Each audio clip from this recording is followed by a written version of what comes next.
The Canon EOS 500D comes with a 15.1 megapixel CMOS sensor, high ISO up to 12,800, a continuous shooting of 3.4 frames per second up to 170 JPEG, a 3-inch Clearview LCD with live view mode, a 9-point autofocus system, and of course, Full HD movies up to 1080p.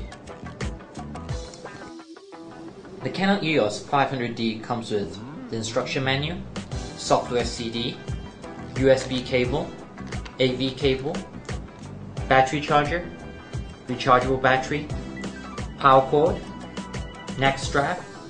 With the kit, you get the EFS 18-55mm lens, and of course, the Canon EOS 500D body.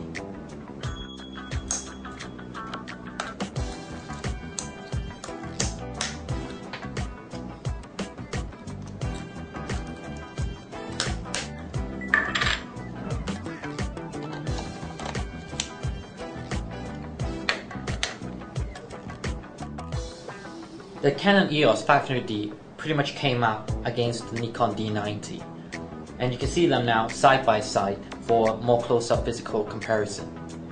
The D90 is physically bigger and also heavier. It also comes with a top LCD, which is missing on the 500D. However, the 500D is, because it's lighter, it's more compact and easier to carry. One thing which the 500D is bigger than the D90 is the sensor size, as well as the quality of the videos that can be taken with the 500D. We'll go more into that later. As mentioned, the 500D is compact and lightweight, so it feels great in the hands, especially if you got small hands. But even if you got big ones, with the addition of a battery grip, you'll feel great. One of the key changes I've noticed is that with the mode dial, you now no longer have a custom setting, but instead you have a lot of scene modes that's already preset for you. You still have your creative auto mode, the CA mode, along with the full auto mode. But in addition, you have your portrait mode, landscape mode, macro mode, sports mode, etc. Of course, there's also the movie mode for HD movie recording. So this is going to be quite interesting to see how it looks. And we should go into that by powering on the computer camera and have a look. Right now we're in full auto mode. If I turn it to the creative auto mode, we're seeing the standard settings that we've seen in the previous cameras, where you can either blur or sharpen the background, darken or lighten the exposure, your different picture style, quality of the image, and of course whether you want single shooting, continuous shooting, self-timer or continuous self-timer.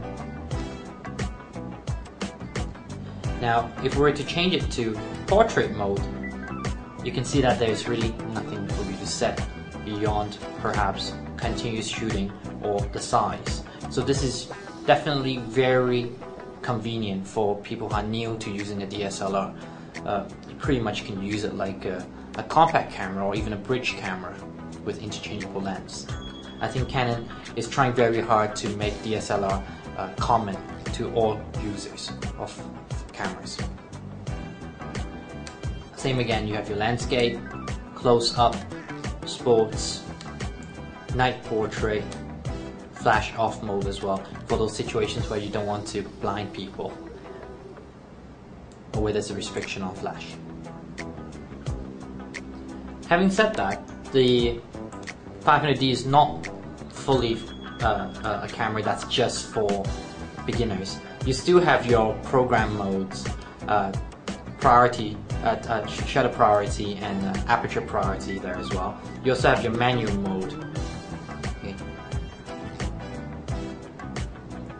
Now if we were to go into any of the program mode, say shutter priority, we can enter into live view by pressing the live view button, and we can see that by pressing the star button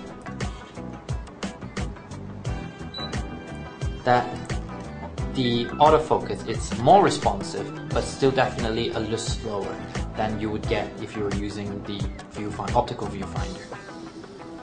However, it's definitely markedly improved from earlier live view focusing.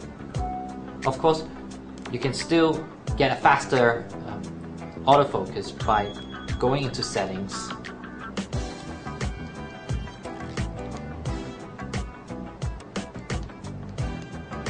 and using quick mode.